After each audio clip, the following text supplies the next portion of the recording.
Close the door, would you? Sweet. Yeah.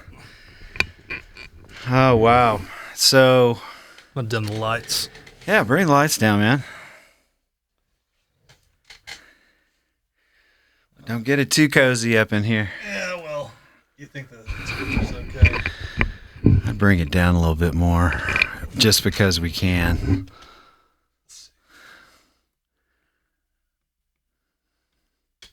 Awesome. Let's see if that works. Well, hey, man, after almost 2 years of not doing this, here we are. Welcome back. Back. Took a disaster. Yeah. So lots of you guys, especially earlier followers of Audio Knuckle Busters, might be wondering what happened to us. It just kind of got to a point to where I had to do some soul searching post production that was taking place. Just got to be very honest about it, got to be somewhat overwhelming. And I think a lot of it had to do with the fact that we were trying to figure out whether we should do, 2.5 hour, 3 hour segments of stuff. Too long. Way too long. And the other thing is maybe I was trying a little too hard to be, a little too showistic, and so on and so forth. So, this is all about, us keeping it real. And dude, we've gone through some real stuff here lately. Or some would argue not real. Okay. All I know, since we've opened that can of worms, is that this real or maybe not so real thing has cost, what was it, 30-something million jobs. Oh, yeah. And since we are in the audio world, it definitely has affected us. Sure. Almost every single person in the, I would can't say think all of of them. anybody it hasn't touched. Yeah. In a very, I guess it depends on the outlook, right? So, I guess you could look at it from the viewpoint of lost dollars. But then if you wanted to look on the positive side of things, we have started kind of proving to everybody, and maybe including ourselves, that it is possible, because of technology, to actually continue. And, I've often said, I don't know that everyone else agrees with this, but it's almost like a reset button has been hit. I'm going to be honest about it. You and I have talked about this, Robert. Mm-hmm. It's caused pause for me to consider other avenues of making a living. So many people were busy gigging. There's a lot of people who didn't have time to even think about other options.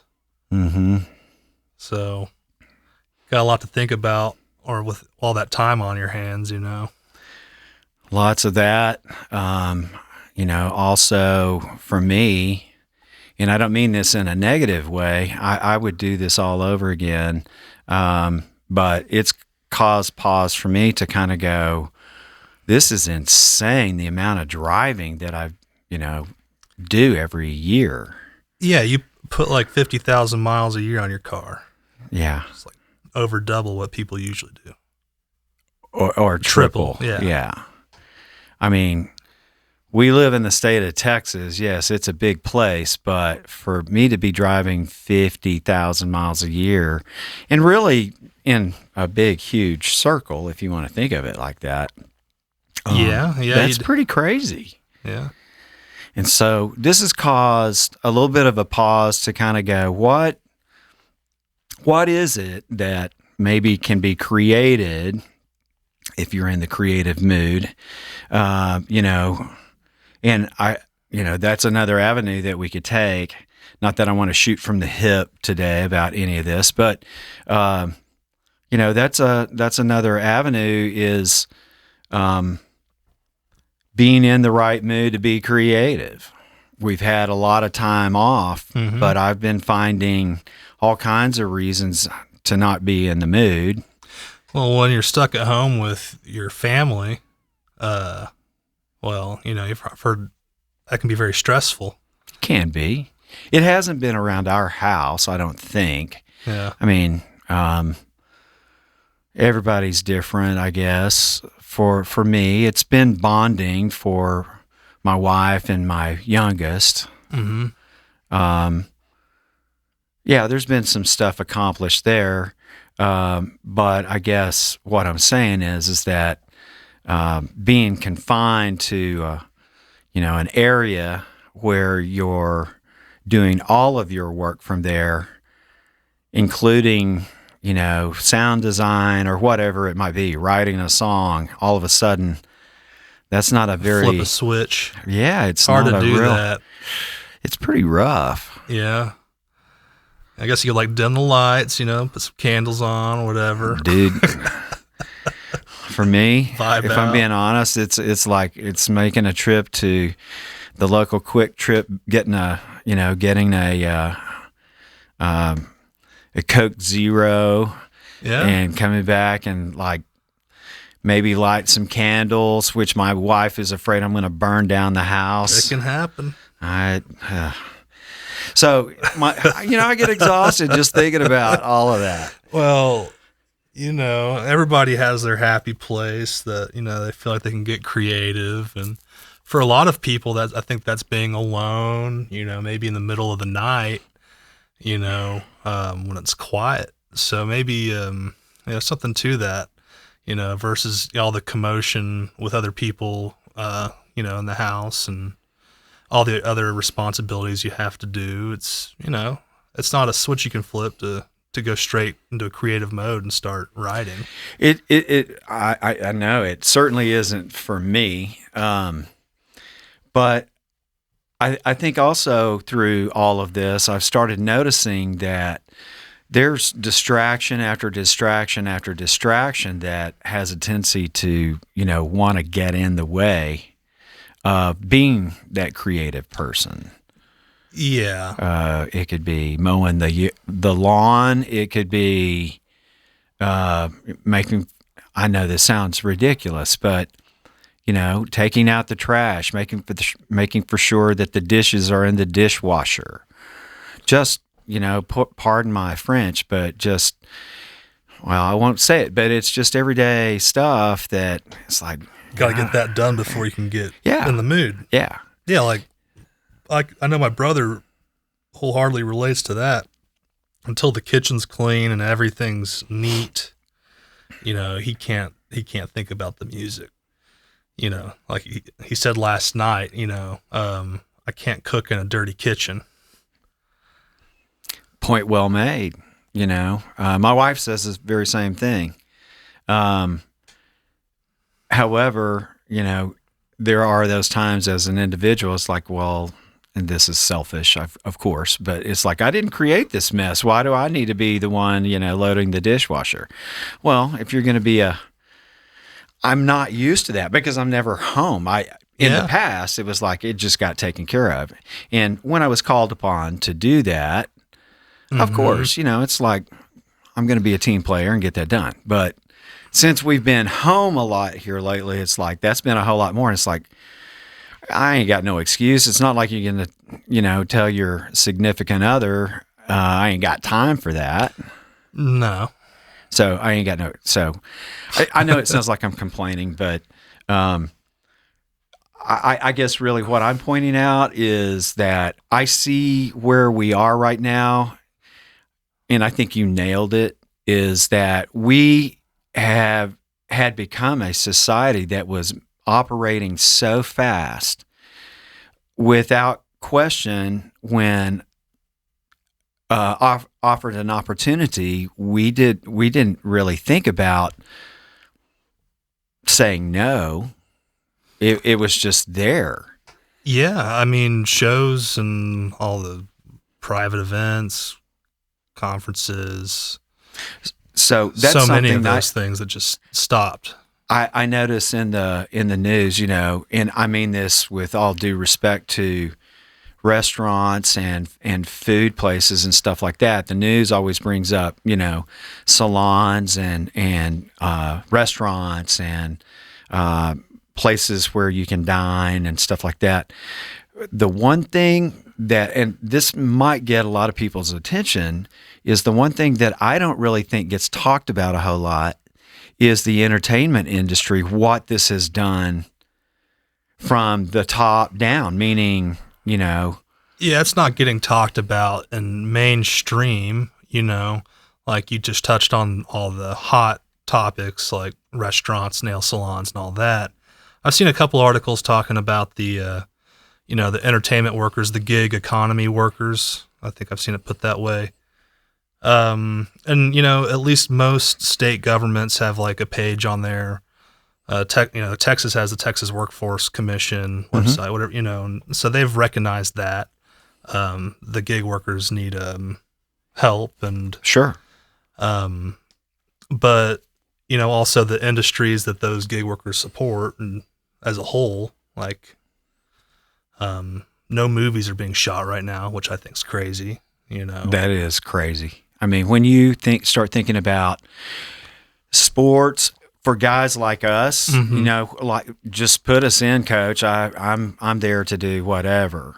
And as we all know, I've gotten to participate. You've participated on a lot of live events. We've been doing that weekly, and quite honestly, I think Sterling and Jen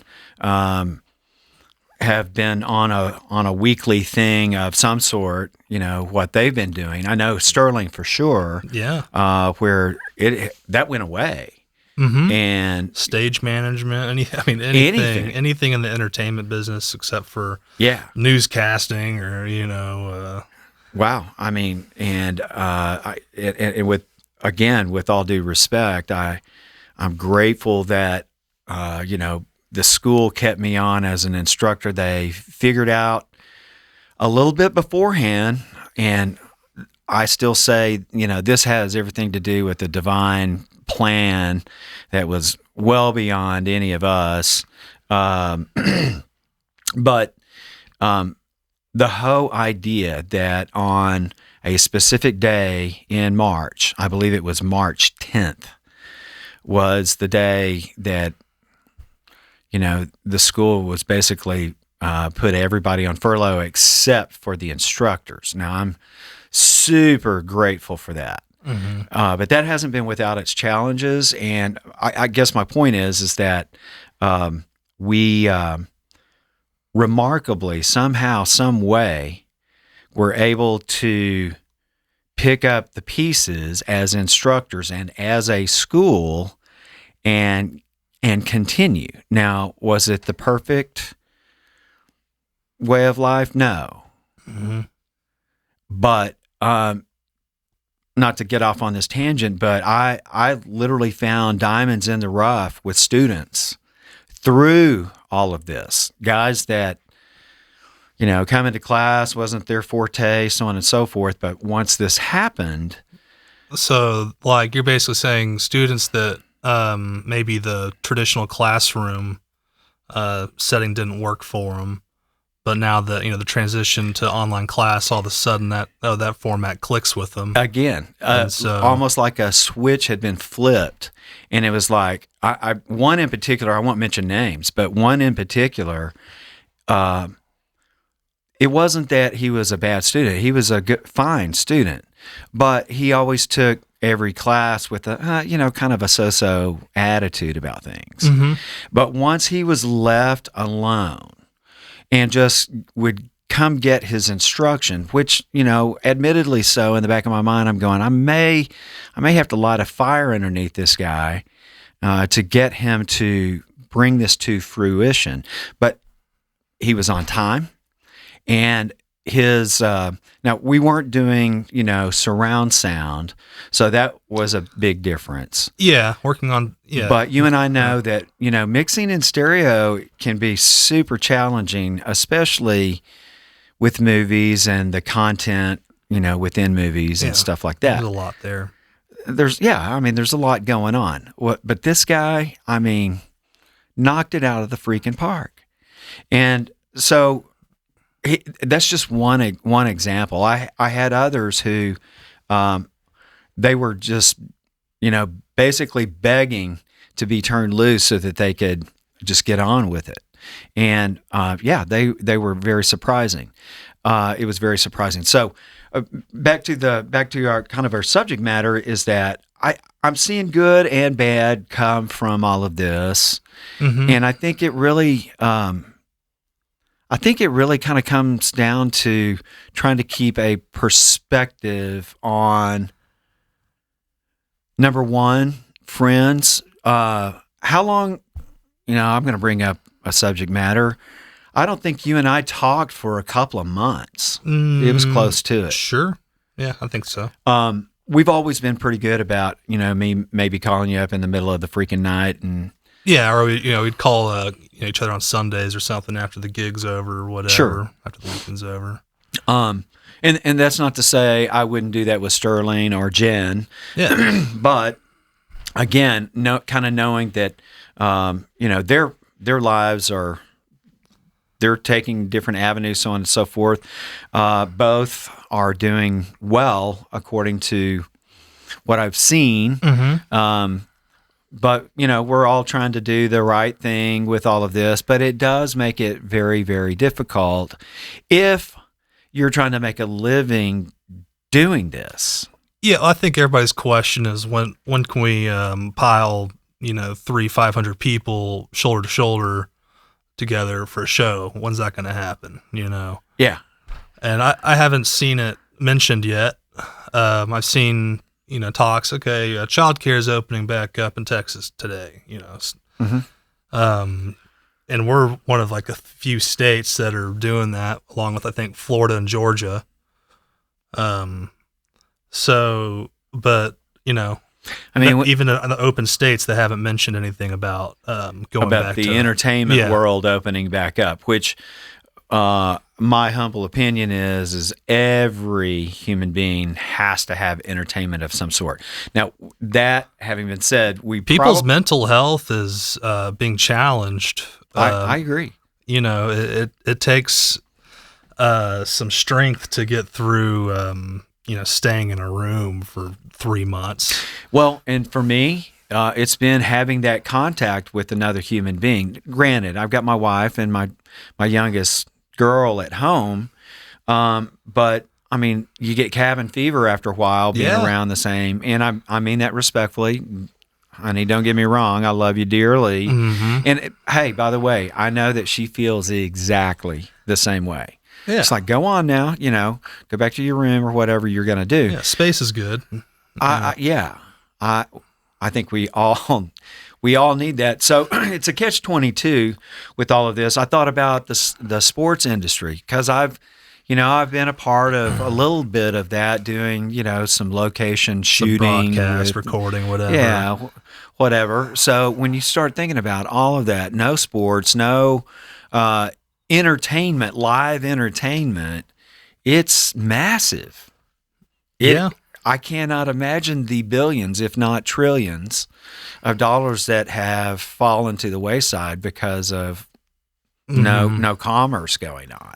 Yeah. But back onto the subject matter is, I find it really interesting that no one in the mainstream media is really talking about us poor underlings that make the wheels go round.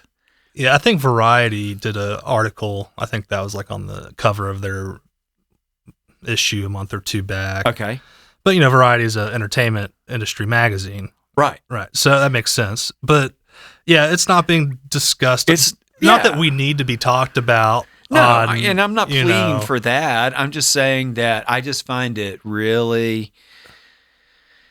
I find it really interesting that you've got... And I get it. It is totally devastating. We've got, what did we say, 30 plus million people without work. Yeah, I think the number of like gig economy workers, I think it's 150,000 or it could be like 1 million. I don't know. I think I saw like one of those numbers thrown out, but it's a good amount of people. And everybody being stuck at home, the one thing I've been thinking is like, man, I wish sports were still going on. Sure. And I think, the NBA is talking about going back, but the commissioner, he was talking about, well, if one of us or if somebody gets coronavirus, is like the whole thing getting shut down. Right. So are we going to get to a point where even if somebody's got the virus, like it's not going to shut down an event, proof is in the pudding. Who knows? I think we're still a far way away from having a normal show without the fear. I think this is becoming the new norm. I really do. I'm not saying that everyone is we're not necessarily fear mongering. Right. But, and dare I say this, but I was talking with my oldest daughter, Willow, yesterday, and I proudly, state she's in the military, she's in the Navy, and I asked her, I go, so what is that term that you use that I have such a hard time remembering? She goes, it's called the natural process of elimination, Dad. It's natural selection. The Darwinism. Yeah. Not that I necessarily believe in Darwinism or whatever it's called, but I'm just saying that I can't help but think that there's a difference between happen. Social Darwinism and natural selection. Well, I think like Nazis kind of took on the whole white supremacy thing, and I think okay, now we're headed down an area. No, we're not going there. We won't go there. But sure, the strongest will survive, and she's saying just let people die who are going to die from the virus. Is that what she's saying? Well, just let natural there's selection. There's a much more brutal term for it. In other words, and I won't because I can't remember it. That's the reason why I won't bring it up. But yeah, it's like if you're stupid and you do stupid things and you die because of that, you deserve it. Yeah. Well, yeah, like they got the Darwin Awards like every year. Okay. Somebody on video. I'm not familiar with that. Yeah, no, like these have been around for a while on the internet. I don't know if it's like official thing. I think there's a website, but yeah, like there's videos will pop up on the internet of people dying doing really stupid stuff, or just a story like in a newspaper or something. Somebody dying for something really stupid. Now, and they get awarded the Darwin Award. Okay. Yeah. Okay. So it's the stupid award. Yeah, it's the stupid award. It's the moron award. Yeah.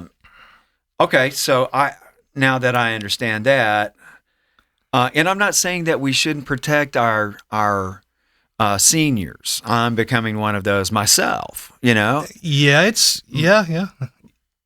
I think that we have to look. That's this country's gold right there. That's if I were to ever consider us being wealthy with anything, it would be for us to take care of our elderly.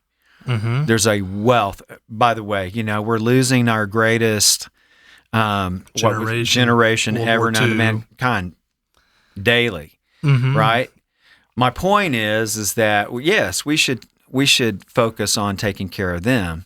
But when you've got igmos out there who are out challenging stuff like that, and I understand the social side of things. Look, if because of a few, we're all having to pay the price, but not when it comes to affecting 30+ million people and their livelihoods. Yeah. Reminds me of a Star Trek episode where people on a planet kill themselves at age 60 or something like that. And that was part of their culture, Yeah. And, well, I mean, is there a point is there an age when you get so old, it's, you're too much of a burden on society? Man, I hope not. The one thing I made my daughter promise me was that if I get to that point that she'll take you out back. Well, I don't want to suffer. I'll put it that way. But, I don't want to, Yeah, I don't want to. I don't want to continue on. If Would it, you if want it's, the right to end it if it's unbearable? Sure, Okay. I think that's fair. Yeah, I think most people should have that right. I do too. I mean, I don't want to be in so much pain that I want to make that decision and be told I can't. Like, that would be pretty brutal. That is pretty brutal, but I think that's the way it is right now. I isn't think it? so.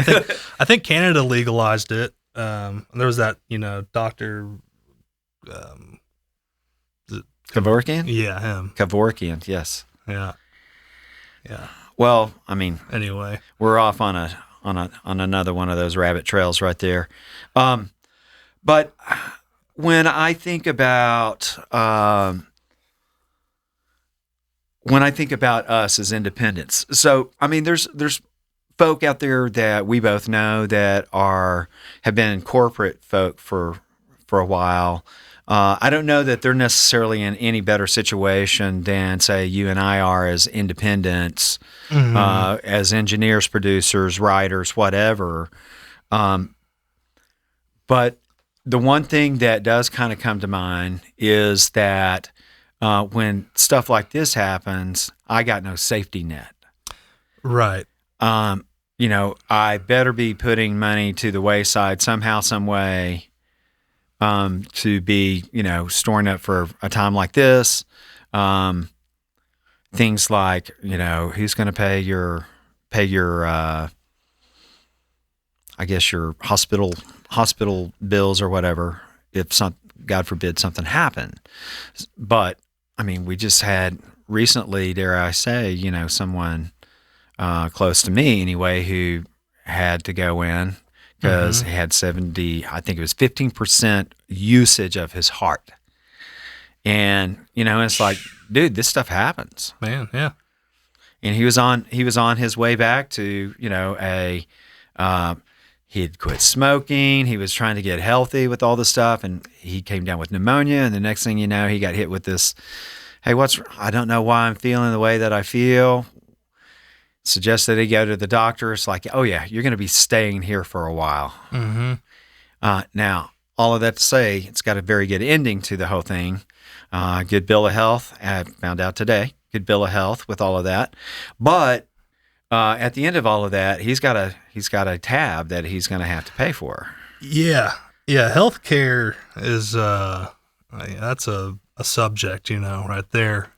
Well, it is for folks that I think are going to be listening to this podcast. Yeah, well, it's been a problem, and this coronavirus has really highlighted it. Sure. And it's making a lot of people, these, us with just doing gig to gig work, self-employed people, we're realizing there is no safety net. Nobody's really looking out for us. There's, thankfully there's some tiny amount of money there for government assistance, but you're still getting hit with the bill when you're going to see the doctor. Yeah. Well, even assistance, I mean, and again, not to get political or anything of that nature, but I'm looking at this assistance as not really assistance. I mean, it's just kind of paying it forward is really what it is. You can call it whatever you want to, stimulus, this or that, which, by the way, I haven't received a stimulus anything. Neither has my wife. And so my point behind this is that, it would be nice to have that money, but I would turn around and just pay my taxes with that money. Even though once again, the government would love for us to go spend it, right? That's what it's supposed to be all about. Yeah. It's to stimulate the economy. Well, I mean, the way I understand it, and not to get off on a rabbit trail per se, but that money is basically the government kind of going, look, whatever we owe you for 2021, this is an advance of that. Now, until I hear otherwise, that's the way I'm going to look at it, because you and I both know that I don't have a fondness when it comes to being told how things are going to be by Big Brother. Right. and I say that respectfully. I'm gonna do my part because I have to. But I think as independents, as people like you and me, for me, it's really kind of lit a fire underneath me to kind of go, this is that reset that I've been asking for in a roundabout way. I just need for the insanity to stop, slow down long enough to get my wits about me and go, okay, is there a way that we can restart? And for what it's worth, I mean, just you and me being right here where we are right now, we're not even, I'm not, you notice I'm not even as anal retentive about what microphones we're using today. Yeah. It doesn't matter. It's just a couple of audio knuckle busters talking about where we've been, and that's just where we are right now. It doesn't even surface, we're not even scratching the surface of where we've all been individually and the different avenues and the crap that gets in the way and distractions. And I mean, let's talk about that for a second. So you built a studio, Yeah, in the last 2 years, and that's going remarkably well. Yeah. No, we started last year. I think it was April 1st, and that took all the way to like August. That was just my brother and Gary, and we framed it up and had some help with drywall and all that, but it took about twice as long as we thought it would take, but got it done. And that's been nice to be stuck in quarantine there. Yeah. Not everybody's quarantined with the studio. Reap the rewards of your labor. Yeah. So, and that it's taken about until now, with everything stopped, for me to really to enjoy it. Because I'm still going out and gigging and all that, and then take like a day to recover from, the sleep schedule attack. Now, this is just so everyone is aware, we're talking pre-COVID-19, prior to, when you say, still going out gigging, this is prior to COVID-19. Oh, yeah. Shutting everything down. Well, that's what I was saying. And it was, till now, when all that gigging stopped back in March, and now I've been spending so much time at home in the studio, I've really gotten to know it. It takes a while to get settled after finishing, because, I thought I'd be ready to jump right into it. But there was definitely a cool down period where, got to unwind from 4 or 5 months of construction work and kind of get back to audio work. It's a different hat that you're wearing completely. So let's dive into that for a second. So, because I'm the same way. I don't, once I set something up, I may walk away from it for a minute. And when I say a minute, a day or two. Example would be, what I've got going on at home right now. I think the old me might be like really excited, let's get this thing up and get it running, so on and so forth. But it's like, if I set this up, I need to settle into it. And so I think that's kind of what we were talking about earlier, getting, creative. If we're talking about setting up gear for the purpose of creating something, production or whatever. You want to get everything settled, neat, tidy, clean, and working. And then, maybe go kind of step away, get in the mood, and then, walk up to it knowing, okay, it's ready to go. I think there's something to that. I do too. And I think you and myself are cut from the same cloth of, and this is something I'm explaining to my class right now. I go, it's called post-production, but there's pre-production to post-production. Right. Because, you don't want to be waiting. You don't want to have, if you've got outsiders coming in, you don't want them waiting for you to have your act together to complete the task at hand. Very similar to what we're out here today. This session ain't going to happen until 6:30. Yeah. But we're prepped. We're ready for all of this. I know where everything's at. I know where that individual, what Mikey's using, so on and so forth. Mm-hmm. One of the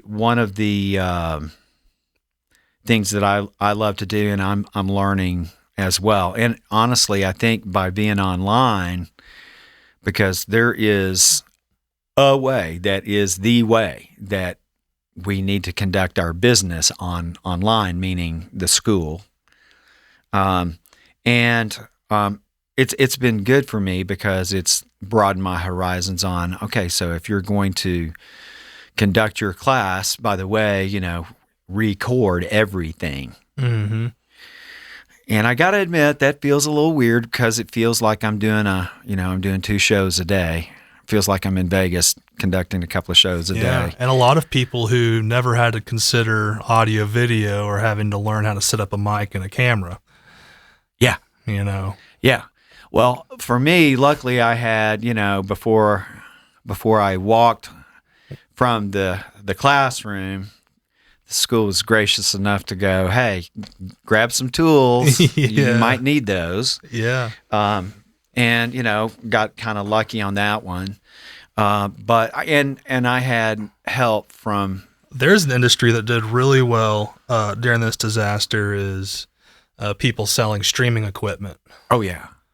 You and I were trying to figure a niche market for certain things. Sure, yeah. And I hadn't heard of Zoom before, and then they blew up. They blew up. I don't know why they were the ones that got chosen, but yeah. So, and here we go again, thinking about independent this or that. So, little side tangent here. My wife is a yoga instructor. Mm-hmm. Well, because of Zoom, they've been able to conduct their yoga classes. Life goes on. Mm-hmm. Yes, it's from a distance. But with these classes and whatnot, I guess really the biggest frustration part is exactly what you're talking about. We're about to approach miking techniques from a boom operator's perspective. That's pretty difficult. Well, if everybody had a boom pole, right? Yeah, and had to make moves with that boom pole, it'd be different. Yeah. A lot of people have been saying this is the future of education for a long time. Well, and I again, respectfully, I think it has everything. It speaks volumes for media tech. Some of the personnel that they popped into place. And when I say popped into place, it was like these people were here. They weren't here one day, and then it's like, let us introduce you to this person here. Mm-hmm. And those people came in. They weren't playing around. It's like, we need to do this, this, this, and this for these reasons. Mm-hmm. We need to not only do it to be compliant, but we also need to do it because this is the future. Yeah. But there's always going to be certain things that can't be taught over a camera. No. It's like, I'm much more comfortable in the classroom where I've got a board where I can go, look at this, guys. Mm-hmm. Now whether that's false comfort, false security or not, I don't know. Yeah. Well, again, different things for different people. Surgeons right? are going to have to eventually, But I guess my point is like with the way that we're doing class now, I do say this respectfully. Most of the time, it feels like you're up on stage with a microphone and you ain't getting no feedback. Oh yeah, yeah. You know what I mean? Yeah, I think about how awkward it is for every Sunday we're still doing like broadcast, but yes. It's just the band and yes. And then the pastor does a live broadcast to an empty room. Like, yes. 1 or 2 people from the band might be like in the pews. Yes. But, and then, they'll make their jokes that they normally make. And I just think you got to have a lot of confidence to keep going and yes. know that, people are laughing at home. Yes. And without feedback. I have to be totally honest. I don't know that I'm secure enough for that. But when I get asked by my friends who aren't a part of this business, this industry, it's like, what is that like? And it's like, dude, it totally feels like I'm doing a Vegas show 2 days a week or 2 times a day, twice a week. And I think the part that makes me feel that way, and it's a double-edged sword again, a part of it makes me feel like because it's all recorded that I'm being held accountable. Okay, that's not a bad thing. Mm-hmm. But then the other part of it is that, golly, it is a performance that is taking place from a teacher's perspective. Yeah. Yeah. Because it's like right now, and not to date any of this stuff, but we're learning how to put a TV spot together right now, and it is piece by piece. And I've already told my students I'm going to take this really low and slow, but I want to make for sure that you guys understand things like, your centerpiece, which is your dialogue. I want to make for sure that you understand that, with dialogue and sound effects and music, those are 3 categories that you have to intertwine together to complete this. The parts that these guys have never thought of are, what make that whole thing go. Mm-hmm. And I've even told these students, I go, if I were not talking to you guys and showing you how to do this super slow, and I get it, you guys might be going, oh my goodness, please get on with it. When I finish here in a week or 2 going really slow with them, I've already told them, I said, I should be able to set this session up, ready to rock and roll. We're talking every dialogue cue, everything in place, everything ready to go in literally 5 to 7 minutes. I should be able to walk into a control room that's got Pro Tools in there, set that up, and ready for a client. Now, would that excuse me for not showing up early? No. Mm-hmm. Well, you never know what's going to be broken or not working when you show up. Exactly. And we've kind of proved that to ourselves today. Yeah. I walked in a week ago. I was going to mix a song and walk in, and it's like, lo and behold, I've got insert problems. I've got a problem. And then that's when I get on the horn with you, and it's like, Robert, come hold my hand. Would you come out here and show me what I'm doing wrong? What did we find? A new problem. Yeah. Yeah. That was more difficult to figure out than the first. Yeah. Yeah. Well, listen, we've spent a considerable amount of time, I think, in this first rejoining of Audio Knuckle Busters, AKB, as it were. Oh yeah, as it were called. I'm hoping that soon we're going to be able to get Sterling and Jen to join us again. Just for some of you guys, I'll go ahead and throw it out there. Jen had kind of a cool idea that we may take on at some point, and that is instead of